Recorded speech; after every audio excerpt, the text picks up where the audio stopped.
Todo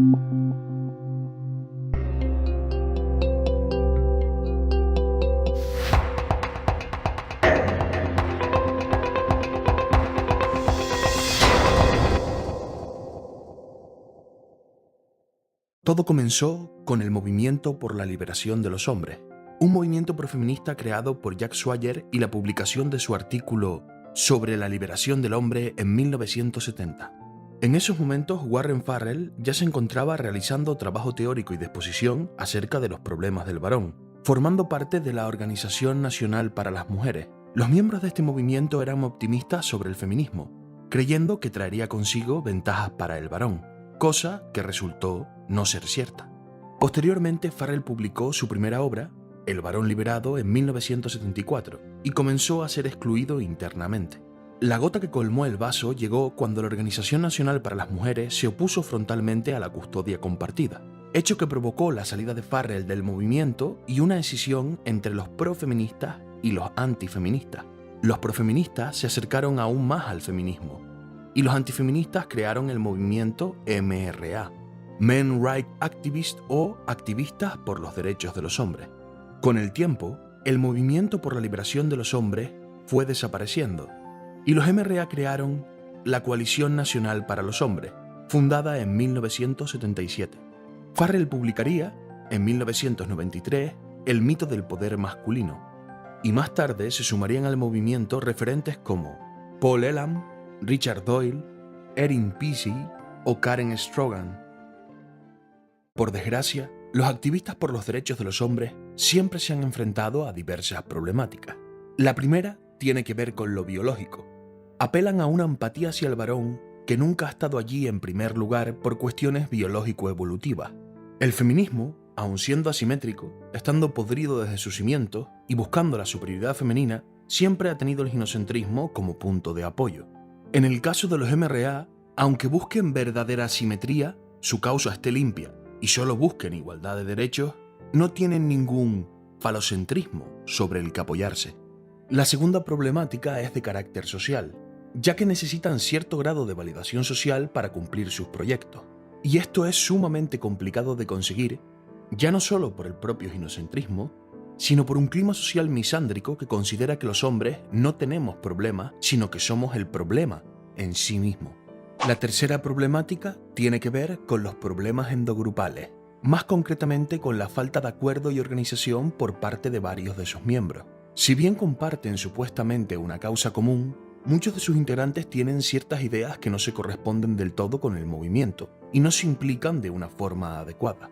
En este punto, cabe destacar que algunos de los que participaron en este periodo en los foros MRA han comentado que bastantes mujeres del movimiento no veían con tan malos ojos el feminismo y llegaron a constituir una especie de policía virtual interna para controlar los temas de conversación. De esto se dieron cuenta ya en el 2004 Ragnar y Meikyo, dos MRA que se reunieron en una pequeña ciudad de Carolina del Norte buscando una alternativa.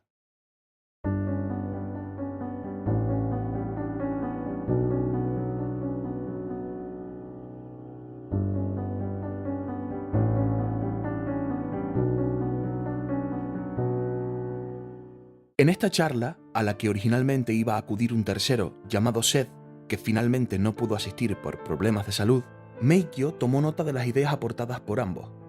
Se dieron cuenta de que los varones eran tan testarudos y tercos y se socavaban tanto unos a otros que era como si cada hombre estuviera yendo por su propio camino. Ragnar, en base a las notas tomadas por Meikyo en su encuentro y ayudado por Jaded Guy, publicó un manifiesto en el blog No Mom. MGTOW había nacido. Antes de continuar, me gustaría hacer una aclaración importante respecto a la fecha de publicación del manifiesto original. Cometimos el error de afirmar que fue lanzado en el año 2001, y esto ocurrió porque el post está editado, la última vez el 1 de mayo de 2006. Si bien es imposible determinar cuándo fue publicado exactamente, podemos establecer un intervalo seguro entre octubre de 2004 y el 1 de mayo de 2006, es decir, entre la reunión de Ragnar y Meikyo y la última edición del post. El manifiesto gira en torno a 3 estrategias fundamentales: inculcar masculinidad en los hombres, inculcar feminidad en las mujeres y trabajar por un gobierno limitado. Basta un sencillo vistazo para darse cuenta de que estamos ante un documento con un fuerte corte tradicionalista conservador. Del primer punto ha trascendido vivir vidas independientes, del tercero, apoyar a otros hombres, y del segundo, nada en absoluto. También se rescatan algunas ideas individualistas como lo que hacemos como activismo o la manera en la que nos comportamos personalmente son las principales tácticas. Boicotear ciertos productos, básicamente estarás solo haciendo esto. No hay organización que te ayude. Y también la frase si no es correcto, sigue por tu propio camino, que acabó convirtiéndose en si no es justo, sigue tu propio camino. Más allá de eso, existen varios fallos garrafales en su base como alternativa a MRA. Si bien el MGTOW original ya daba un sano paso hacia el individualismo como alternativa a la lucha frontal, seguía expresando su interés por cambiar cosas que no están en la mano del propio individuo. Como mayor ejemplo, el punto 2. Un MGTOW 1.0 que suscribe este manifiesto ha de intentar inculcar feminidad en las mujeres. Dicho de otro modo, su éxito o fracaso dependerá de la decisión que tomen las mujeres con las que interactúe al respecto. Si las mujeres acceden a ser femeninas, según su criterio, cuidadora, soporte, responsable, respetuosas y honesta, éxito. Si no, fracaso. Por otra parte, ¿dónde está la base teórica, los estudios y las evidencias que sustentan lo expuesto en el manifiesto? Más tarde, en torno al año 2010, comenzaron a aparecer canales de YouTube de habla inglesa como Stardust, hoy conocido como Thinking Ape, y Barbarossa, apodado Barbar. Ellos fueron los primeros creadores de contenido MGTOW en la plataforma. Hablaban de los problemas que afectan a los hombres, las relaciones de pareja, el matrimonio, el divorcio, el sistema judicial. Según iba pasando el tiempo, quedaba cada vez más patente que, del manifiesto MGTOW original, solo quedaban algunas ideas sueltas, además del nombre y el logo. Hasta que por fin llegó el día en el que tuvo lugar el primer gran punto de inflexión, el abierto rechazo de la comunidad anglosajona al manifiesto MGTOW original, materializado en un vídeo de Barbarossa titulado A Rejection of the MGTOW Manifesto.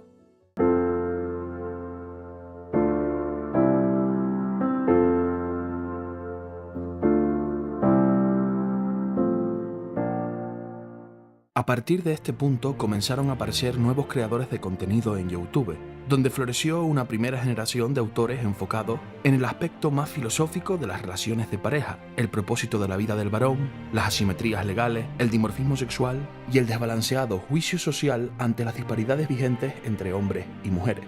En torno al año 2015, el mensaje se expandió a todo el mundo a través del contenido en inglés, y comenzaron a aparecer canales en diferentes idiomas, entre ellos el español.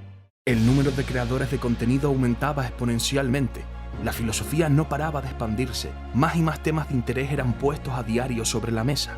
Pero, al mismo tiempo, la sombra de la incertidumbre se cernía sobre la comunidad, de forma lenta, pero inexorable. Se había rechazado el manifiesto original, de acuerdo, pero entonces, ¿en qué consistía la filosofía MGTOW vigente en este periodo? ¿Cómo se definía exactamente? ¿Qué era y qué no era MGTOW?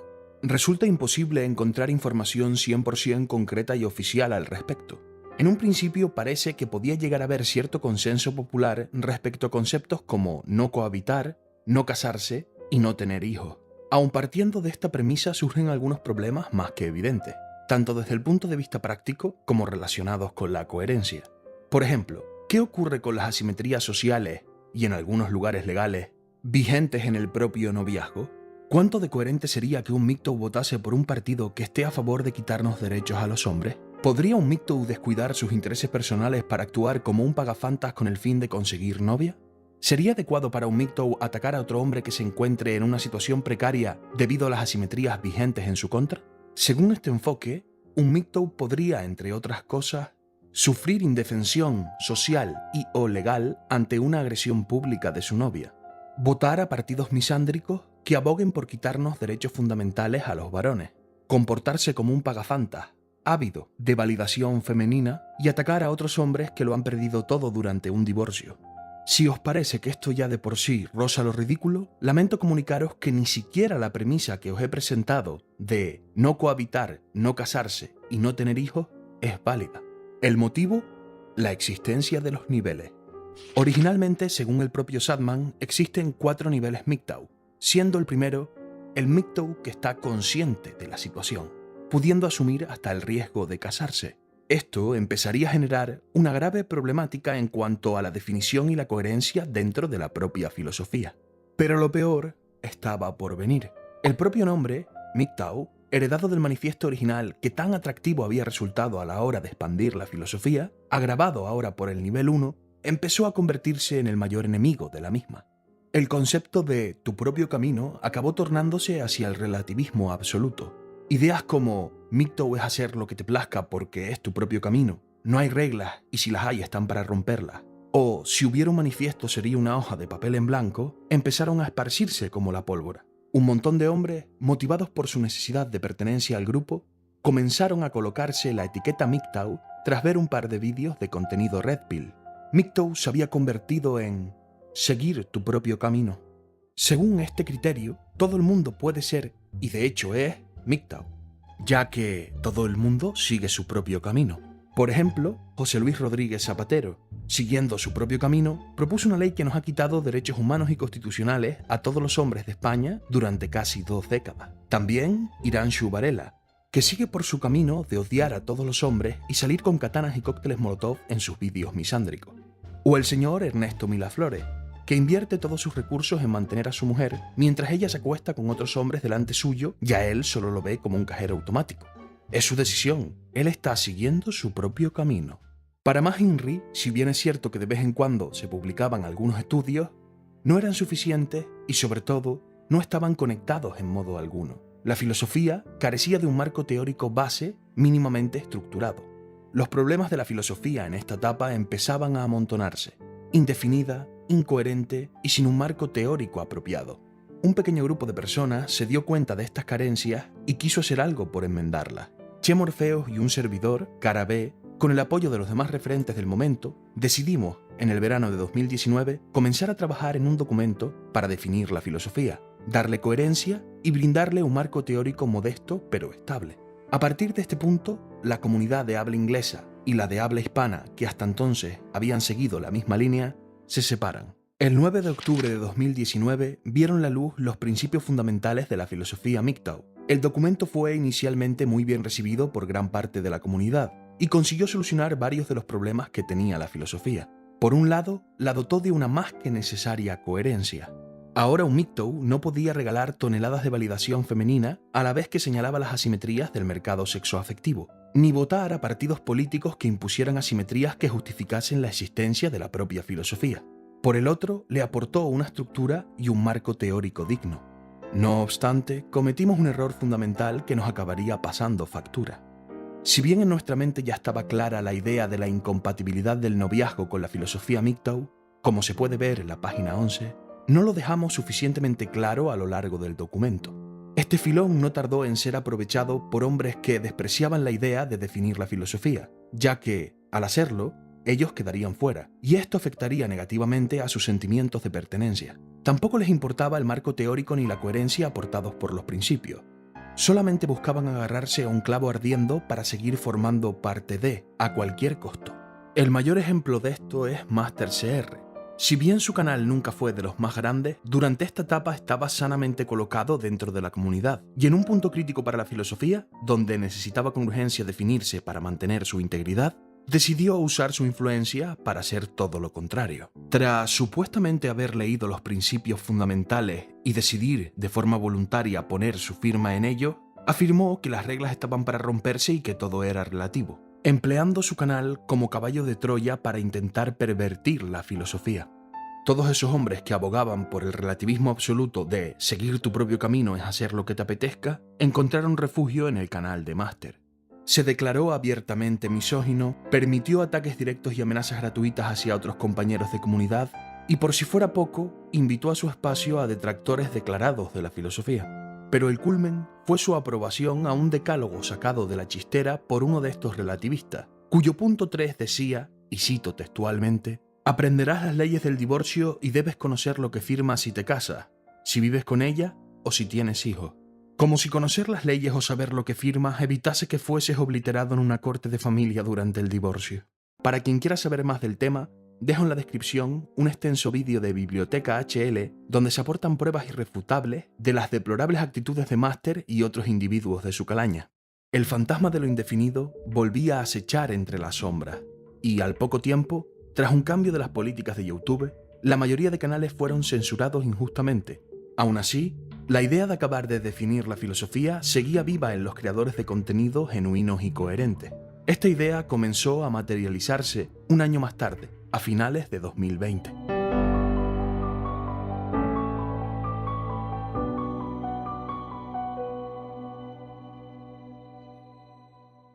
El 1 o 2 de enero de 2021, dependiendo de la zona horaria, fueron publicados los principios fundamentales de la filosofía MGTOW 3.0, para absoluto pesar de los relativistas. La filosofía había vuelto más fuerte que nunca, aún más coherente, con su base teórica actualizada y ampliada, pero sobre todo muy claramente definida desde el inicio. Cito textualmente: MGTOW 3.0 llega para cerrar definitivamente el debate, delimitando, desde sus preceptos teóricos elementales, la incompatibilidad del noviazgo con las premisas que definen el concepto del camino propio dentro de la filosofía MGTOW. A modo de resumen, la filosofía MGTOW 3.0 consiste en entender las asimetrías legales, las asimetrías sociales y el dimorfismo sexual, así como el dimorfismo sexual agravado. Rechazar las relaciones asimétricas para el varón desde su base, como el noviazgo y el matrimonio. Y priorizar el bienestar y la autosuperación personal. Además, la filosofía MGTOW 3.0 consigue, desde una perspectiva individualista, solventar dos de los tres problemas que presenta el movimiento MRA. MGTOW 3.0 no apela a la empatía hacia el varón, simplemente comprende que generalmente nunca estuvo allí e insta a los hombres a actuar en consecuencia. MGTOW 3.0 tampoco necesita ningún tipo de validación social para cumplir sus objetivos, porque su objetivo es la protección personal del varón, y esta se consigue desde el mismo momento en la que un hombre decide abrazar la filosofía, cosa que nadie puede impedirle. Llegados a este punto, tengo que aclarar algo que considero de vital importancia. ¿Qué ocurre con esta etapa indefinida intermedia?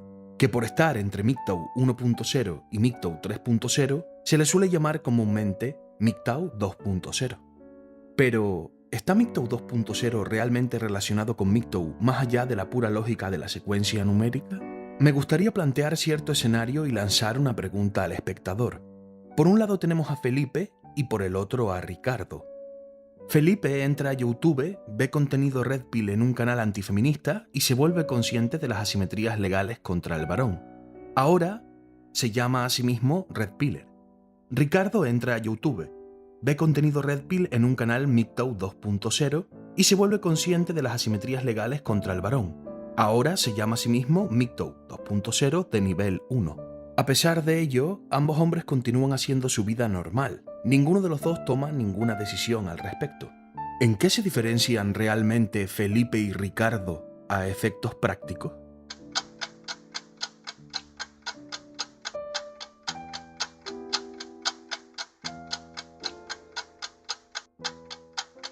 Efectivamente, en nada. La única diferencia reside en el nombre que cada uno ha decidido tomar para sí mismo.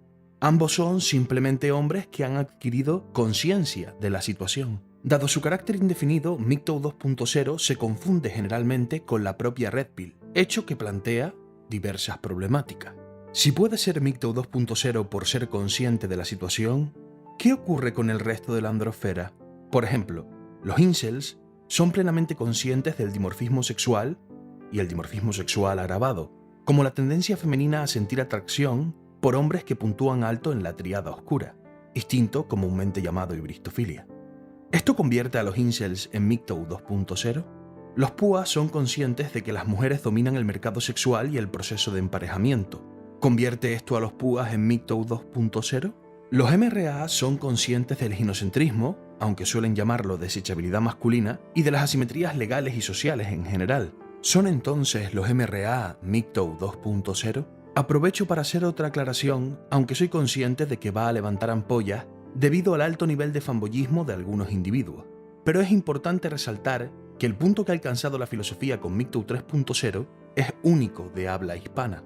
No me malentiendan, esto no es hate a la comunidad angloparlante. Es innegable que hay canales que se han esforzado durante años en crear contenido de buena calidad. Son nuestros precursores y sus números siempre han sido más grandes que los nuestros. Sin embargo, la comunidad hispana ha logrado establecer las demarcaciones y límites necesarios bajo la figura de MGTOW 3.0, confiriéndole un marco teórico coherente, mientras que la comunidad angloparlante sigue sumida en la etapa indeterminada, es decir, MGTOW 2.0.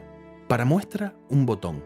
No hay que esforzarse mucho para caer en la cuenta de que escasean, por no decir que son del todo inexistentes, los creadores de habla inglesa que en consenso definan claramente qué es y qué no es ser MGTOW 2.0, y que establezcan sus normas fundamentales de coherencia y su marco teórico base. Antes de concluir, me gustaría hacer una breve reflexión sobre la libertad y la coherencia. Cada uno es libre de llamarse a sí mismo como desee, pero ha de estar dispuesto a que otros señalen su incoherencia. Tú tienes todo el derecho del mundo a llamarte a ti mismo vegetariano, y yo tengo el mismo derecho de señalarte que no lo eres cuando lo dices mientras devoras felizmente chuletas de cerdo en una parrillada. La dura realidad es que con MGTOW 2.0 indeterminado y pudiendo ser a efectos prácticos sinónimo de Red Pill, técnicamente solo existen dos versiones definidas de la filosofía.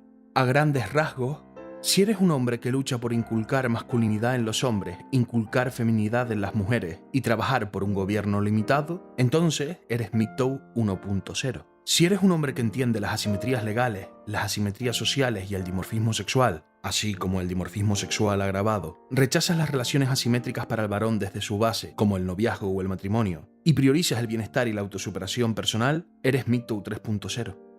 Tras todo lo expuesto, es muy posible que puedan plantearse algunas cuestiones. ¿Realmente se puede ser MGTOW 1.0 en el presente? Sí, pero del mismo modo que alguien puede dedicarse actualmente al oficio de lechero. Un MGTOW 1.0 tiene que enfrentarse a la dura realidad. Sus estrategias principales están obsoletas, no recibe protección, puede no existir la coherencia y no posee un marco teórico. Pero técnicamente al estar definida, sí, puede serlo. Siempre que intentes inculcar masculinidad en los hombres, feminidad en las mujeres y trabajar por un gobierno limitado. Chicas, disculpad un momento. ¿Os importaría comportaros de una forma un poco más femenina? ¿Estás insinuando que al seguir en una etapa indefinida, la comunidad de habla inglesa está compuesta solo por hombres de píldora morada que van corriendo a contraer matrimonio? No, en absoluto. De hecho, un nivel 2 que añada personalmente algunas normas de coherencia puede ser parecido a un MGTOW 3.0. No digo que todos lo sean, digo que todos podrían serlo según sus propios límites y estaría bien. Ese es el problema. No me gusta ninguna de las dos opciones, ni MGTOW 1.0 ni MGTOW 3.0. No deberían de cambiar según mis percepciones personales para que... No.